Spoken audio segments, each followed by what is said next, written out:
Hello and welcome to our meal prep video. We're going to do a chicken pot pie, crock pot type of recipe, but this one is 0 points and I am super excited. So first you need your crock pot. Next you need your chicken, and I've just got some boneless chicken tenders here because that's just what I had on hand, and I'm spreading it around on the bottom of the crock pot, and then I'm going to cover it a little bit with my chicken broth. This one is fat-free, reduced sodium, and I believe I got it at Aldi. You can use whatever type of broth, vegetable broth if you want, but I am just putting a little bit on the bottom of the crock pot just to kind of cover the little bit of chicken that's in there. But not the whole carton, because first I'm going to add my vegetables. I have carrot chips here. You could use chopped carrots, whatever kind of carrots you want. You don't have to use carrots at all. I love my kind of big carrots, and I also love celery. And so I'm putting quite a bit of celery in here. Celery is like one of my favorite parts of this recipe. But you can substitute anything you see for anything you want, any type of vegetable you want. This is just, my preference.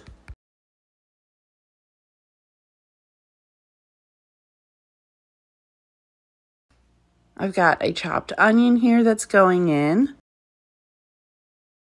You can see the crock pot's pretty full by now. But I also have to go in with some peas. I would have preferred frozen peas, but this is just what I had on hand. And then I am adding some corn. I don't put too much corn in, but I do like, a little bit of corn with every bite. That's going to be it for my vegetables before we start to get into seasonings.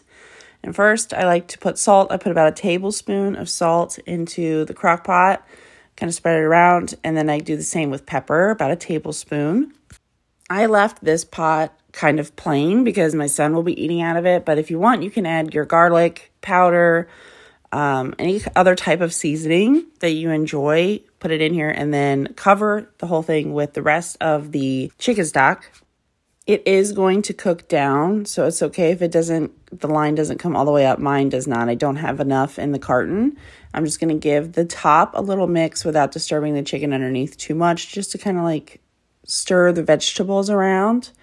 And then I'm going to go ahead and put the crock pot lid on. And I have my crock pot set to high, and it cooked for about 5 hours. But you could do low and cook for about 8 or 9. Totally up to you. Either way, it's going to turn out great. But I wanted it fast this time, so we did high. Here I am checking it at about just after 4.5 hours, and it's just completely shredding apart. This is exactly how I like it. I've had this over cauliflower rice. I eat it just like this as a soup. You don't have to do anything further after this point, but I do like to thicken mine up because I kind of like it little bit creamy like a chicken pot pie.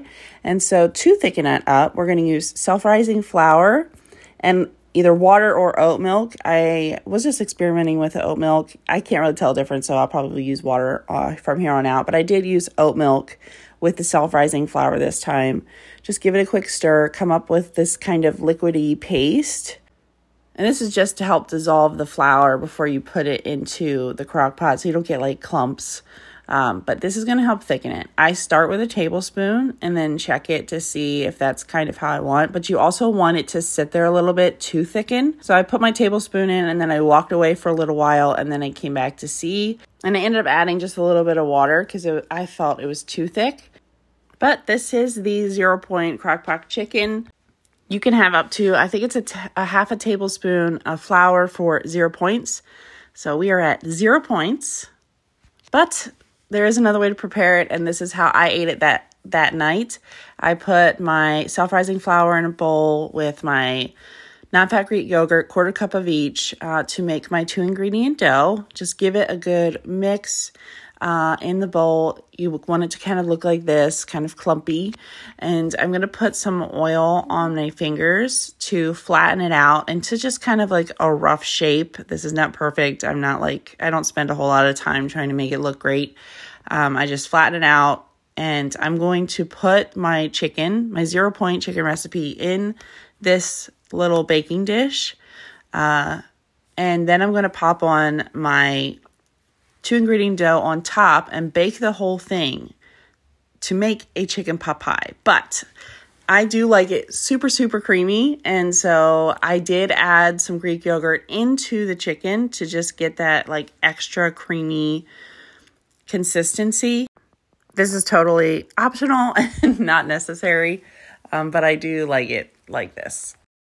I just kind of popped the 2-ingredient dough on top of there, and I didn't really press it down or anything. It's just kind of laying flat.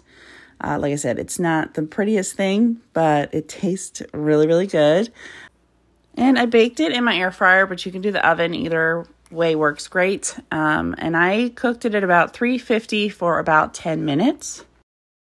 And when it's all done, it comes out all golden brown and beautiful in my eyes. But yeah, this was so good. Favorite way to eat this. This makes it a 3-point dinner. Serving size perfect. It's like this perfect comfort food. I will be eating this all weekend long and into next week. And then I probably will still have some to freeze. This freezes really well and thaws out really well. I also wanted to share how I served it to my husband. I made his 2-ingredient dough separately and then put it all in a bowl together. So you don't have to bake the 2-ingredient dough over top of the baking dish. You can have it just like this. I hope this video gave you some ideas, and I will see you guys next week. Bye.